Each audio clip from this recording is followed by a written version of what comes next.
কোরবানির ঈদের এক মাস পেরোলেও ক্রেতার দেখা পাচ্ছেন না ট্যানারি মালিকরা।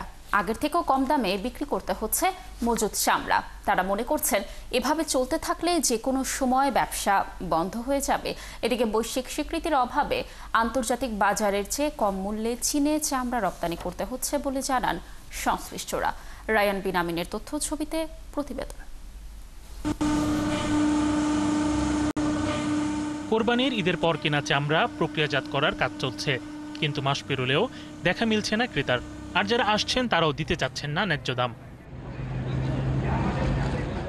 এই অবস্থায় ব্যবসায়ীরা বলছেন, লেদার ওয়ার্কিং গ্রুপের সনদ না থাকায় আন্তর্জাতিক বাজারে চামড়া খাতের মূল প্রতিযোগিতায় অংশ নিতে পারছে না দেশের ট্যানারিগুলো।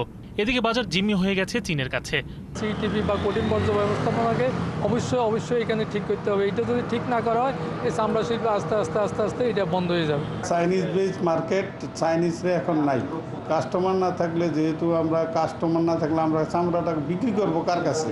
ট্যানারি কর্মকর্তারা বলেন, গত এক দশকে চামড়ার রপ্তানি অর্ধেকের বেশি কমেছে। এর সাথে কমেছে দামও। 10টা বছরে আপনার 72% প্রাইস কমছে। কারো কোনো মাথা ব্যথা নাই। যদি আমার বিক্রি ভালো থাকতো, তো 72% প্রাইস কি করে কমে? লাস্ট 10 মাসে আপনার 8 প্রাইস কমছে আমাদের। তাহলে আমাদের চাহিদা নাই, ক্রেতা নাই, আমরা কি করব?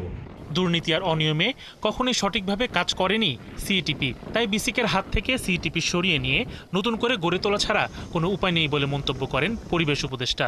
বিসিকের মাধ্যমে সিইটিপি চালাতে গিয়ে দেখেছে নানান সংস্থায় নানান রকম কূটকৌশল এবং অদক্ষতার কারণে এই সিইটিপি কখনো কার্যকর করা হয় নাই। সেই জন্য এই সিইটিপিটাকে বিসিকের হাত থেকে পরিচালনা সরিয়ে নিয়ে নতুন করে সিইটিপি করা ছাড়া এটার আর কোনো গত্যন্তর নেই। এদিকে শিল্প সচিব বলছেন, সিইটিপি নির্মাণে চায়না ঠিকাদারি প্রতিষ্ঠান অনিয়ম করায় তাদের জামানত আটকে রাখা হয়েছে। এখন ইউরোপীয় ইউনিয়নের মাধ্যমে নতুন ডিজাইনে কাজ করা হবে। ইউরোপিয়ান ইউনিয়ন একটা স্টাডি করছে এবং তারা ফ্রি অফ কস্টে আমাদের করে দিচ্ছে যে কোথায় আসলে ফলত আছে, এবং তাদের স্টাডি পাওয়ার পরে, তাদের রিপোর্ট পাওয়ার পরে আমরা একটা ব্যবস্থা নেব। রপ্তানি উন্নয়ন ব্যুরোর তথ্য অনুযায়ী চলতি অর্থ বছরে দেশের চামড়া রপ্তানি হয়েছে $128.21 মিলিয়ন। শরীফ আজাদ প্রীতম, ৭১। দর্শক, সাভারের ট্যানারির খবর জানাতে যুক্ত হচ্ছেন আমাদের সহকর্মী রায়ান বিন আমিন। রায়ান, নিশ্চয়ই শুনতে পাচ্ছেন আমাকে। রায়ান, প্রতিবেদনে যেমনটি দেখছিলাম যে ঈদের এক মাস পেরোনোর পরও ক্রেতার দেখা পাচ্ছেন না চামড়া ব্যবসায়ীরা। এর পেছনে আসলে মূল কারণ কি? ট্যানারি মালিকরা কি বলছে আসলে এই বিষয় নিয়ে? হাজারীবাগ থেকে যখন চামড়া শিল্প নগরী অর্থাৎ এই ট্যানারি শিল্প যখন এই সাভারে হেমায়েতপুরে নিয়ে আসা হয়, তখন থেকে কিন্তু আস্তে আস্তে মালিকরা বলছেন যে তারা ক্রেতা হারাতে শুরু করেন। এর মূল কারণ হচ্ছে যে লেদার ওয়ার্কিং গ্রুপের যে সার্টিফিকেট, সেই সার্টিফিকেট না থাকা। আমি যদি এখানকার অবস্থা দেখাই একটু, যে চামড়া শিল্প নগরীর ময়লার যে ভাগার, বিশেষ করে কঠিন বর্জ্যের যে অবস্থা, রাস্তার দুপাশে এরকম কঠিন বর্জ্য ফেলে রাখা হয়েছে। আর কুরবানির পর কিন্তু এর পরিমাণ আরও বেড়েছে মূলত এই কারণে। এবং এর পাশাপাশি আছে সিইটিপির যে অব্যবস্থাপনা। এখনো পর্যন্ত কিন্তু সিইটিপি এত বছর হয়ে গেলেও সেটি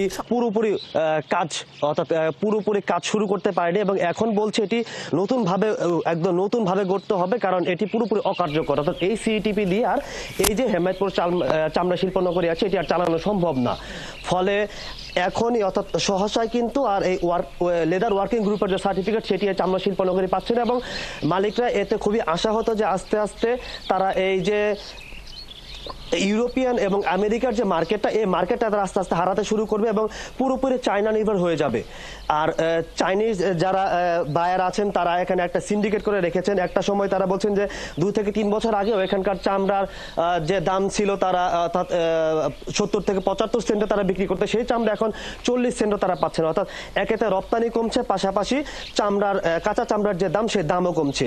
আবার রপ্তানি উন্নয়ন ব্যুরোর যে তথ্য আমরা দেখতে পাচ্ছি, এই তথ্যও বলছে যে চামড়া রপ্তানি কমছে, চামড়ার দাম কমছে, কিন্তু চামড়াজাত পণ্য যেটি আছে, সেই চামড়াজাত পণ্যের রপ্তানি বাড়ছে এবং তার দামও ভালো। কিন্তু বাংলাদেশ থেকে যারা চামড়াজাত পণ্য রপ্তানি করে, তাদেরকে সেই চামড়া কিন্তু বিদেশ থেকে আমদানি করে আনতে হয়, কারণ লেদার ওয়ার্কিং গ্রুপের সার্টিফিকেট না থাকায় তারা বাংলাদেশের কোনো ট্যানারি থেকে সেই চামড়া কিনতে পারে না।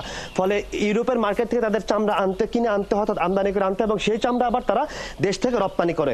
ফলে যদি এই চামড়া তারা দেশ থেকে নিতে পারতো, অর্থাৎ দেশে এখনো পর্যন্ত এই ট্যানারির মধ্যে প্রায় 4 থেকে 5টি কারখানা আছে যেগুলো সরাসরি সার্টিফিকেট পাওয়ার যোগ্য। শুধুমাত্র এই যে বর্জ্যের যে অব্যবস্থাপনা দেখতে পাচ্ছেন, এই অব্যবস্থাপনার কারণে এবং সিটিপি অকার্যকর থাকার কারণে কিন্তু সেই সার্টিফিকেট থেকে তারা এই কারখানাগুলো বঞ্চিত হচ্ছে। এবং পাশাপাশি বাংলাদেশের যে বৈদেশিক মুদ্রা অর্জনের বড় যে সম্ভাবনা, সেটি কিন্তু আস্তে আস্তে মুখ থুবড়ে পড়ছে এবং এর কারণে তারা পুরোপুরি চায়না সিন্ডিকেটের কাছে জিম্মি হয়ে যাচ্ছে। আর বর্তমানে যুক্তরাষ্ট্র তার যে শুল্ক যে সুবিধা, অর্থাৎ শুল্ক আরো বাড়িয়েছে এবং এর কারণে কিন্তু চাইনিজ যারা বায়ার আছেন তারাও আস্তে আস্তে এখান থেকে মুখ ফিরিয়ে নিচ্ছেন। এই কারণে মূলত আস্তে আস্তে এখানকার চাইনিজ যারা বায়ার আছেন তারা কম আসছেন বর্তমানে। এই ছিল লাবণী, এই ছিল আমার কাছে সবশেষ তথ্য চামড়া শিল্পনগরী থেকে। রায়ন, ধন্যবাদ আমাদের সাথে যুক্ত থাকার জন্য। দর্শক, সাভারের ট্যানারির খবর জানাচ্ছিলেন আমাদের সহকর্মী রায়ান বিনামি।